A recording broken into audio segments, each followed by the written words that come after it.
This week's blog post is on the Lorelei Fountain, also known as the Heine Memorial, in the Bronx. Although she's often assumed to be from a folk tale, the seductive Lorelei was in fact created by Clemens Brentano, a German Romantic poet, in the early 19th century. In 1842, Brentano's version was modified by Heinrich Heine, 1797 to 1856, who turned her into a beautiful woman who sits high on a rock, combing her hair and singing, distracting sailors from the Rhine so that they are wrecked on the rocks below her. The Lorelei is one of Heine's most famous works, having been set to music by Franz Liszt and numerous others. I've given you a link to Diana Damrau singing it. This sculpture was designed for Heine's birthplace, Dusseldorf, to commemorate the centennial of his birth.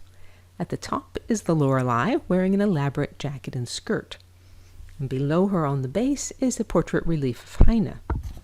Two more reliefs on the pedestal show a boy poking at a dragon, which probably symbolizes humor, and a sphinx kissing a young man, which probably suggests early death, the fact that he didn't answer the sphinx's riddle. Around the pedestal are three mermaids. To our left of the relief of Heine is a mermaid who symbolizes poetry. On the other side is one who represents satire. The third mermaid, on the back of the pedestal, represents melancholy, with a gloomy expression and disheveled hair, disheveled at least by 19th century standards if you compare it to the other two figures.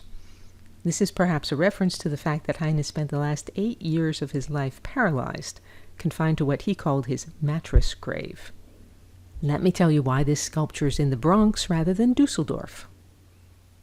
Heine, the son of Jewish parents, converted to Lutheranism in hopes of a life in academia. He was also a political radical. When this memorial was designed in the mid-19th century in conservative, anti-Semitic Prussia, that was a fatal combination. The Lorelei sculpture was refused a site in Dusseldorf.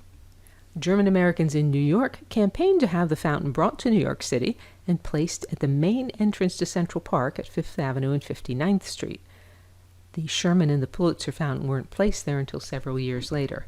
This is the Pulitzer fountain here, and this is Sherman. Others were much less enthusiastic about the fountain. The New York Times called it an example of academic mediocrity. Heine's memorial was eventually assigned a site just off the Grand Concourse in the Bronx. Yankee Stadium didn't arrive just down the hill until 1923. Long before the Bronx became dangerous territory, the Lorelei Fountain was under attack. The Christian Association of Abstinence described it as indecent in a court case of 1900, and another source of the time berated it as a pornographic spectacle. The sculpture also came under very literal attack. In 1900, the mermaid's arms were lopped off.